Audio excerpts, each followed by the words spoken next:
Bueno, entonces vamos a la palabra del Señor. Capítulo 6, versículo 65. Y dijo: por eso os he dicho que ninguno puede venir a mí si no le fuere dado del Padre.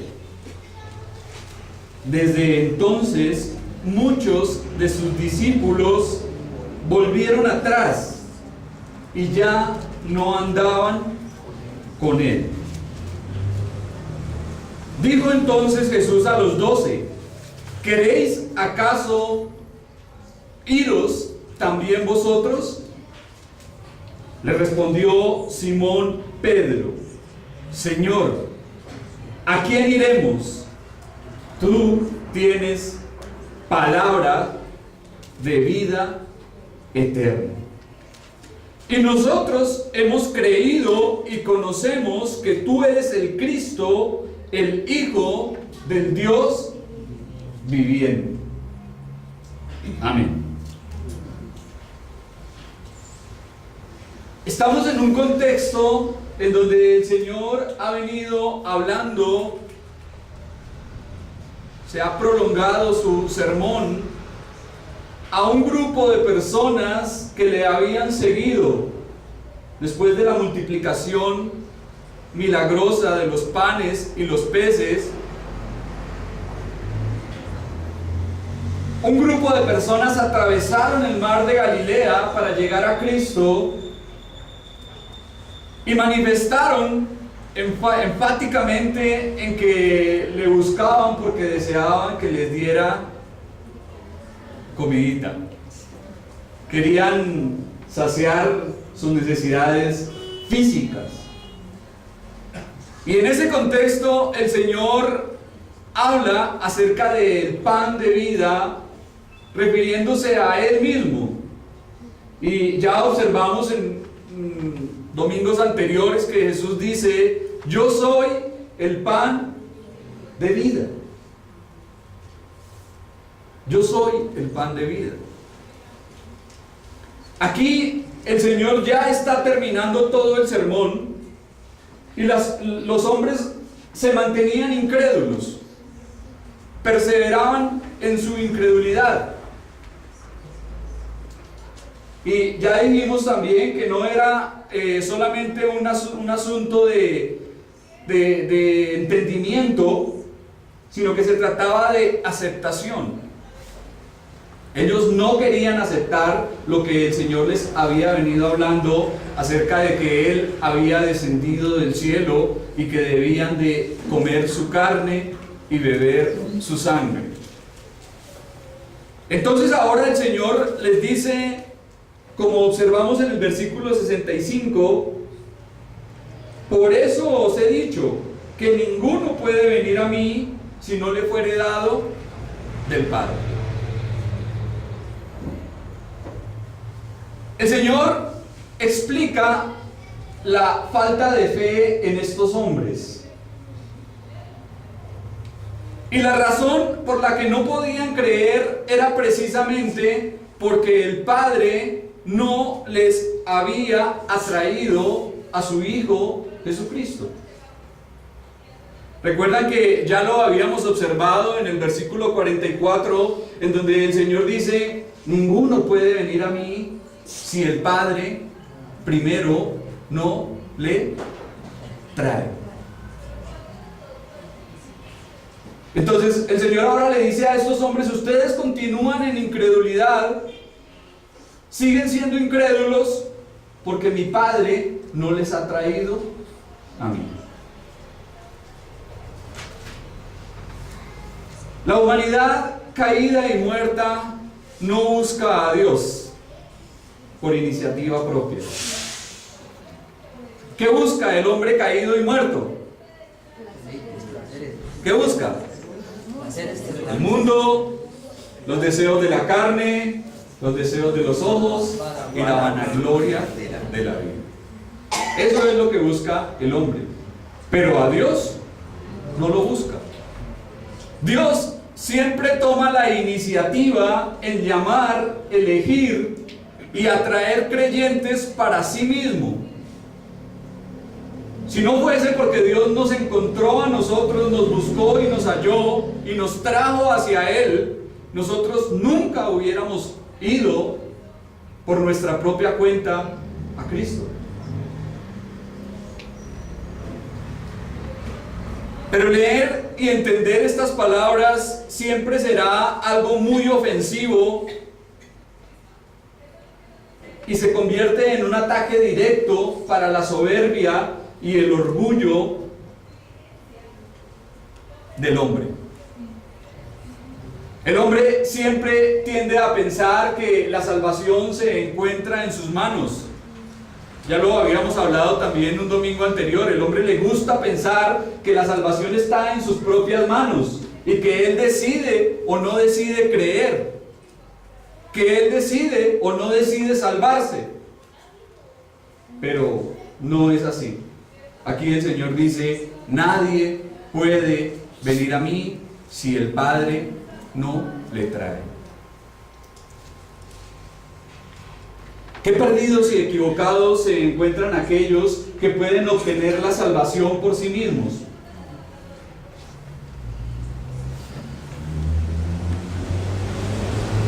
Si dependiera de nosotros, lo único que mereceríamos sería el infierno y la condenación eterna.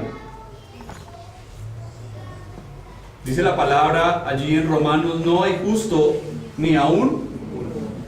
No hay quien haga el bien. No hay quien busque a Dios. Venimos a Cristo porque Dios nos encontró primero, porque Dios nos acercó a Él, porque Dios nos encontró. La capacidad de venir al Señor solamente se puede recibir de Dios el Padre. Ahora podemos ver que estos hombres andaban con Cristo, incluso atravesaron el mar de Galilea para llegar a donde el Señor estaba.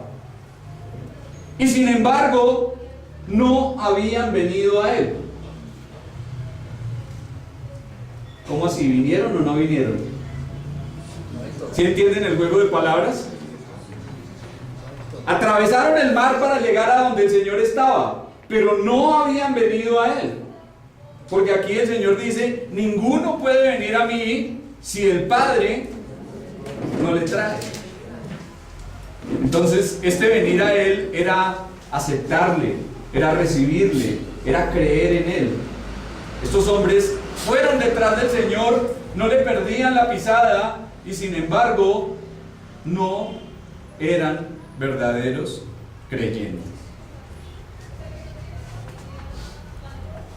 Se puede ir en pos del Señor por todo lo que Él da y ofrece. Aún con todo, no venir a Él siendo atraídos por Dios para la salvación del alma. Y eso observamos que le ocurrió aquí a estas personas. Versículo 66. Desde entonces muchos de sus discípulos volvieron atrás y ya no andaban con Él. A consecuencia de aquellas palabras de nuestro Señor, muchos de los que le habían seguido ya no podían soportar más. Sus dichos fueron tan desagradables que ahora le dejaban y ya no querían asociarse más a Él. Tal vez le siguieron durante un buen tiempo, pero ahora lo abandonaban para siempre. Muchos de sus discípulos, observamos que dice el texto, esto nos habla de que eran pocos, que era una multitud que bastante grande. Los discípulos del Señor en este momento de su ministerio era una multitud bien numerosa. Tal vez no fue el revolucionario político que esperaban, ni tampoco el gran conquistador que viniese a liberarlos. Las palabras volvieron atrás nos da la idea, hablan metafóricamente y significan separarse, retirarse, volverse atrás de una posición que antes se ocupaba. Mire que todas estas multitudes, aunque se hacían llamar discípulos de Cristo, realmente no estaban con Él. Se volvieron atrás. Se separaron del Señor. Volvieron a sus casas y se olvidaron de Cristo completamente. Y lo que aquí nos dice el texto se constituye en una penosa conclusión del famoso sermón del Señor en este capítulo 6 del Evangelio de Juan. Después de haber escuchado al mismo Señor, al mismo Dios hecho hombre, hablando de esta manera, imagínense cómo sería escuchar una predicación de labios del mismo Señor.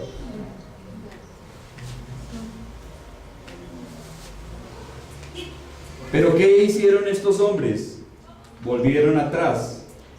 Y esto nos habla de la dureza y la corrupción del corazón humano. Muchos escucharon en vano, aun cuando el predicador se trataba del mismo Dios hecho hombre. El pecado de volverse atrás es algo viejo. Esto no es de ahorita. Sin embargo, hasta el día de hoy sigue dándose. Vemos que mucha gente asiste a las iglesias, mucha gente profesan cristiandad por un tiempo, pero después de un momento, ¿qué pasa? ¿Qué ocurre? Vuelven atrás, se apartan, no perseveran. Dice el mismo apóstol Juan en una de sus cartas más adelante: salieron de nosotros porque no eran de nosotros. Si hubiesen sido de nosotros, ¿qué habrían hecho? Habrían permanecido. Pero salieron de nosotros para que se manifestara que no eran de nosotros. Porque donde quiera que haya verdad, también habrá falsedad y mentira. Estas personas son como los creyentes que describe el evangelista allí en la parábola del sembrador. ¿Recuerdan que una parte de esa semilla cae en un terreno pedregoso? ¿Y qué le ocurre? No tiene raíz. No tiene raíz. Crece por un tiempo y luego se marchita. Se apartan en el tiempo de la prueba. No todo lo que brilla es oro, ni todas las flores dan fruto. Los hombres pueden tener sentimientos, deseos, convicciones, determinaciones, esperanzas, etcétera, etcétera. Pero si no tienen la gracia de Dios en sus corazones, ahí no hay nada. Muchos, después de profesar a Cristo, pueden volver atrás, como lo hizo la mujer de Lot, Judas Iscariote y el mismo Demas. ¿Recuerdan? Hablábamos en el estudio cuando hablábamos de la carta del apóstol Pablo a Timoteo, ya finalizando su segunda epístola. Pablo le dice a Timoteo: Demas me ha desamparado, amando más este mundo.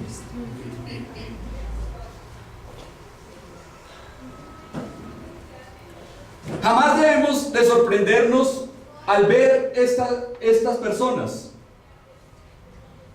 Esto no debe por ningún motivo desanimarnos ni poner nuestra fe, o sea, no debe afectarnos de ninguna manera, no debe movernos, porque, o sea, lo estamos mirando por la palabra, ocurre. y hasta el día de hoy sigue ocurriendo y seguirá ocurriendo. Al contrario, debemos hacernos a la idea de que habrá personas que se vuelvan atrás de la iglesia y del Señor mientras el mundo siga en pie. Siempre donde haya dinero legal, ¿qué habrá? Siempre donde haya moneda legal, ¿qué habrá? Falsa. Y siempre donde haya trigo, también lo dijo el Señor, ¿qué habrá? Cizaña. ¿Por qué Gandhi no fue cristiano? Esta ilustración encierra lo que estoy hablando. En una autobiografía que se publicó en la India, se dice que en sus días de estudiante se impresionó muchísimo al leer los evangelios, que pensó seriamente en bautizarse y en ser miembro de una iglesia cristiana. Pensaba que el cristianismo era la solución a los prejuicios raciales y a las diferencias que afectaban las clases sociales en su época. Un domingo en la mañana, Gandhi fue a una iglesia cristiana que estaba cerca y tenía el propósito de hablar con el pastor al terminar el culto. Cuando entró en el lugar, la comisión de recepción se negó a proporcionarle una silla y le sugirió que fuera a una iglesia de negros. Gandhi salió de aquel templo para no volver nunca más y pensó: si también los cristianos tienen diferencias de clase, permaneceré siendo hindú. Ahí está el ejemplo de los que están dentro de la iglesia, que no sirven al Señor, sino que son tropiezo para que otros lleguen, y los que vuelven atrás, los que se desaniman, los que no tienen la mirada puesta en Jesucristo. Dijo entonces Jesús a los 12: ¿queréis acaso iros también vosotros?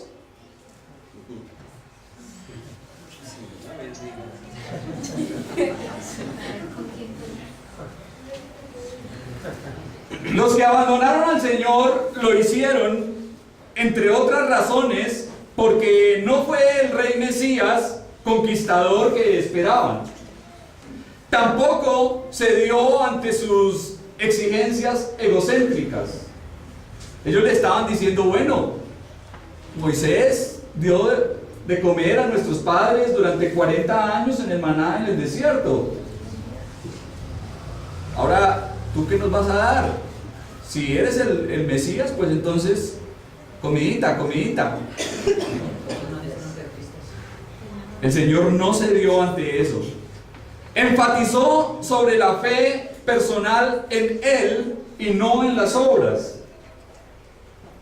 Y finalmente sus enseñanzas eran difíciles de entender y sus palabras resultaban muy ofensivas. Ahora, después de hablar a la multitud y ver la reacción de ellos, el Señor se dirige a su pequeño grupo, a los 12, y les dice: ¿acaso queréis también iros vosotros?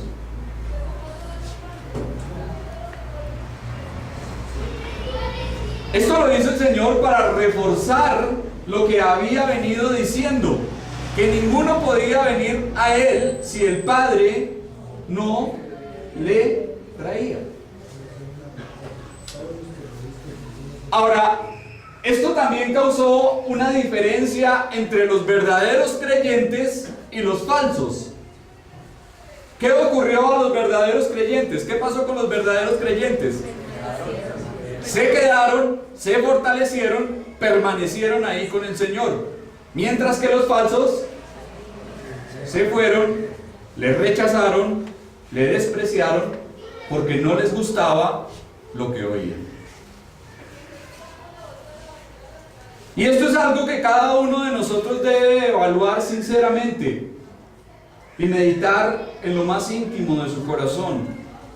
¿Realmente he nacido de nuevo? ¿La palabra del Señor me alimenta? ¿Me conforta? ¿Me anima a seguir adelante? ¿O es la palabra de Cristo para mí ofensiva, chocante, áspera, muy dura? Es algo en lo que debemos cada uno de nosotros meditar, porque si las palabras del Señor son para nosotros un tropiezo, como lo fueron para estas personas, es porque seguramente todavía el Padre no nos ha traído a su Hijo. Notemos que al preguntar a sus discípulos, ¿acaso queréis iros también vosotros? Nuestro Señor les está sugiriendo: si hay una doctrina más fácil y llevadera, búsquenla. Si creéis que hay otro maestro, alguien mejor que yo, búsquenlo. Búsquenlo. ¿Qué están haciendo? ¿Sí? Si piensan como estas personas, si ustedes de pronto están pensando lo mismo que estos que se acaban de ir, pues entonces salgan detrás de ellos.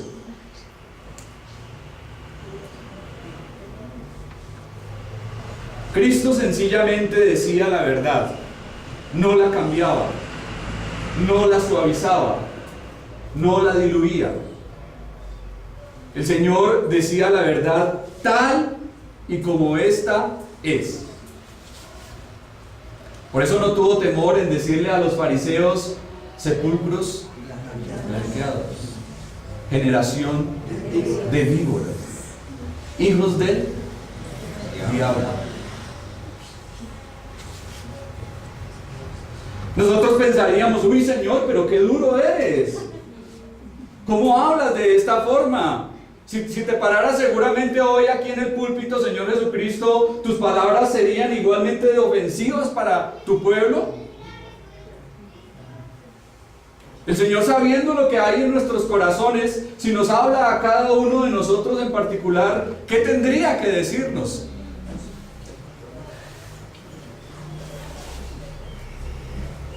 Después de escucharle seguramente diríamos: palabra dura es esta, ¿quién podrá soportarla?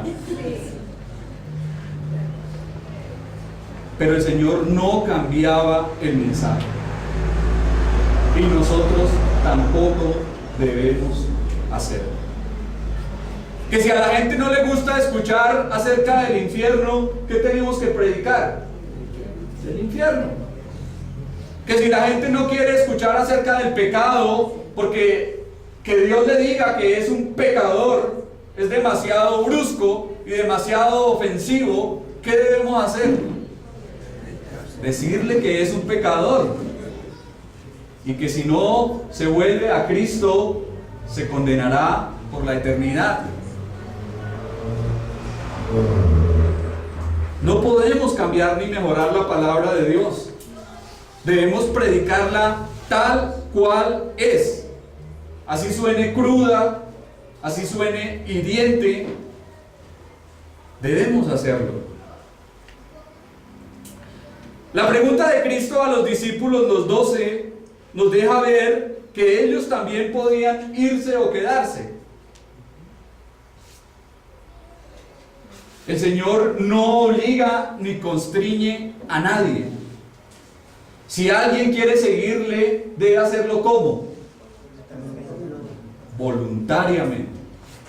El Señor no obliga a nadie. Entonces, Si en esta mañana el Señor nos dice a nosotros, ¿acaso queréis también iros vosotros? ¿Qué le diremos? Señor, tú tienes palabras de vida eterna.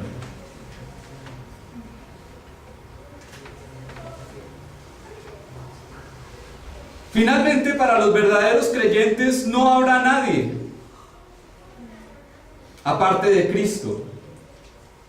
Podemos gastar todo el tiempo que sea, pero nadie hará por nosotros lo que nuestro Señor ha hecho. Nadie nos va a brindar lo que nuestras almas necesitan como Él.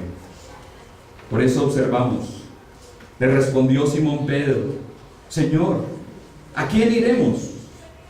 Tú tienes palabras de vida eterna. Así como en otros pasajes de los evangelios, Pedro sale adelante. ¿Lo recuerdan? En otras ocasiones Pedro siempre era el intrépido del grupo y sale adelante, sale a flote. Recuerdan que hace poco había estado en una situación en donde estaban en la tormenta y Pedro dice, Señor, si eres tú, manda que yo vaya hacia ti. Pedro siempre era el que tomaba la vocería del grupo, era el que iba adelante, el que hablaba por los demás. Y aquí responde por los otros y dice, Señor, ¿a quién iremos? Él es el primero en decir que no se va a marchar.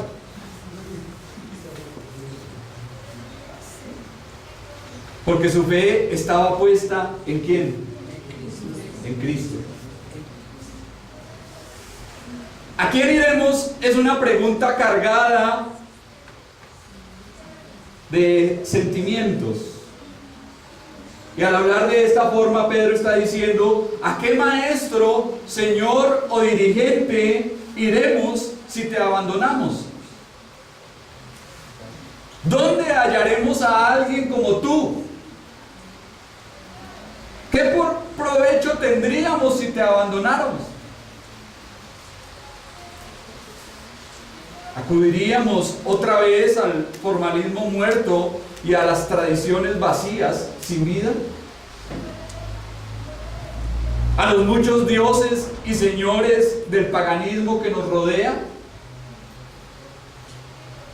¿Volveríamos a la hueca incredulidad? ¿A quién seguiremos? ¿Dónde hallaremos a alguien que nos pueda guiar a la eternidad como tú? ¿Qué rabino, intérprete o sacerdote puede hacer por nuestras almas lo que tú haces?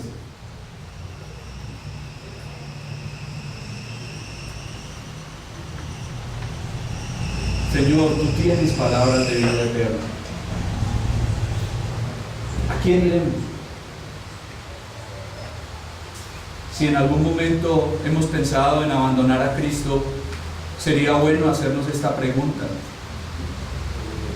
¿A quién iremos, Señor?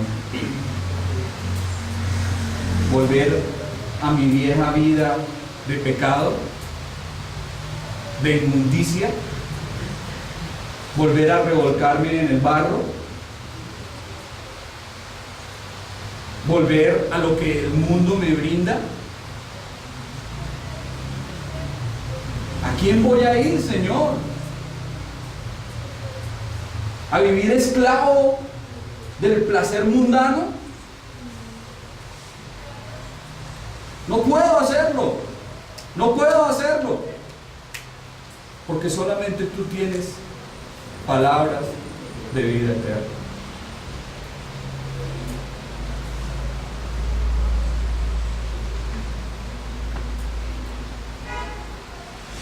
¿Dónde hallaremos esa esperanza, ese consuelo que el Señor nos ofrece? ¿Quién en el universo puede llevarnos a la eternidad como el bendito Hijo de Dios?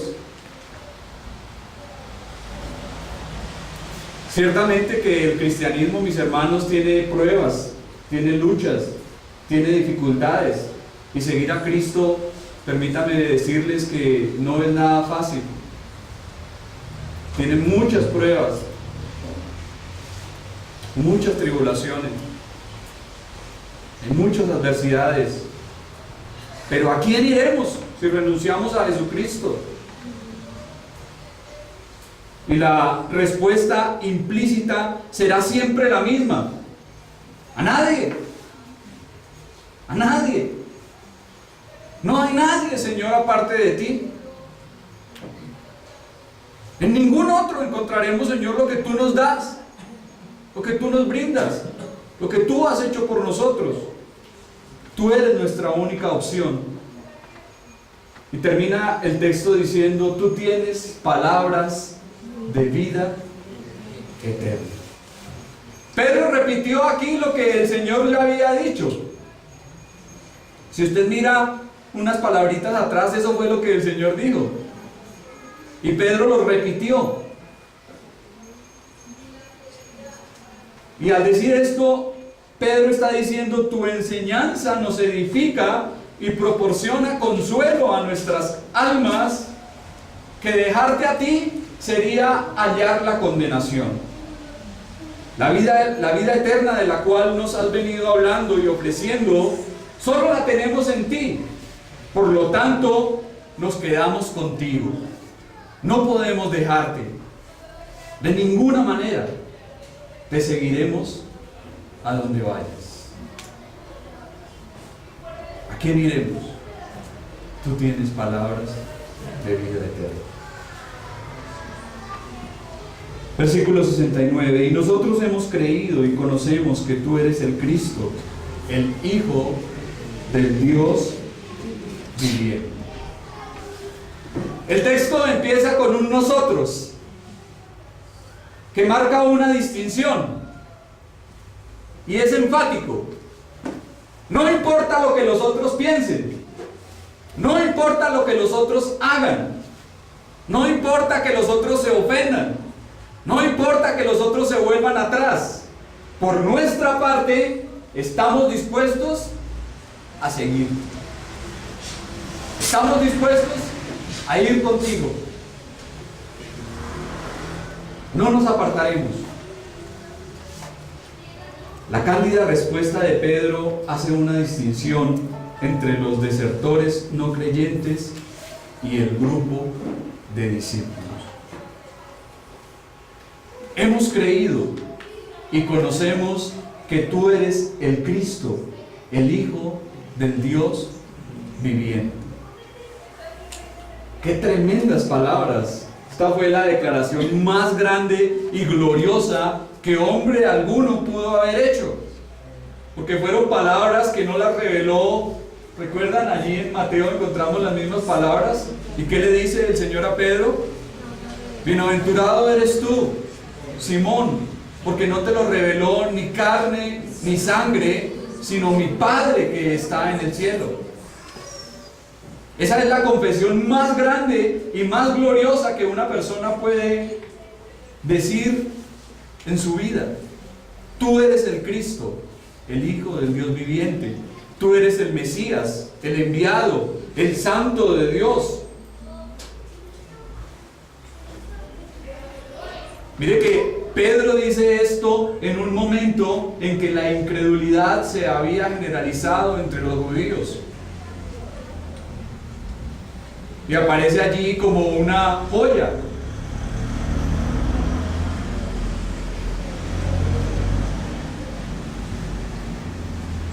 Hay momentos en que la fe es probada y seguramente este fue uno de ellos.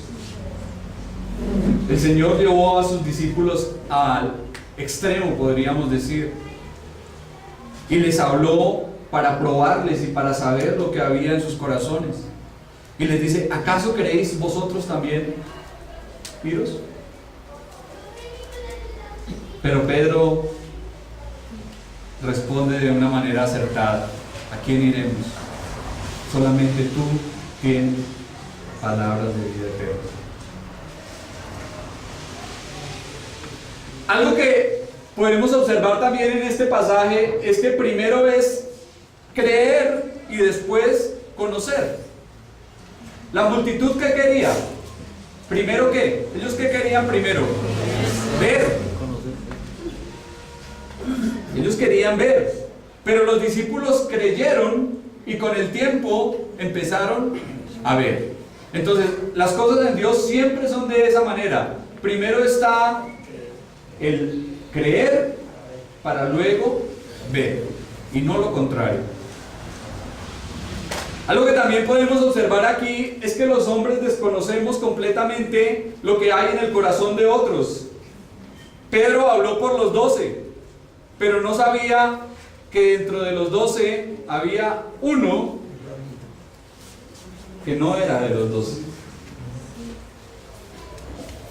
Pedro no sospechó nunca que alguno de los 12 fuese un falso discípulo, que se trataba de un codicioso, traidor, adversario y maligno.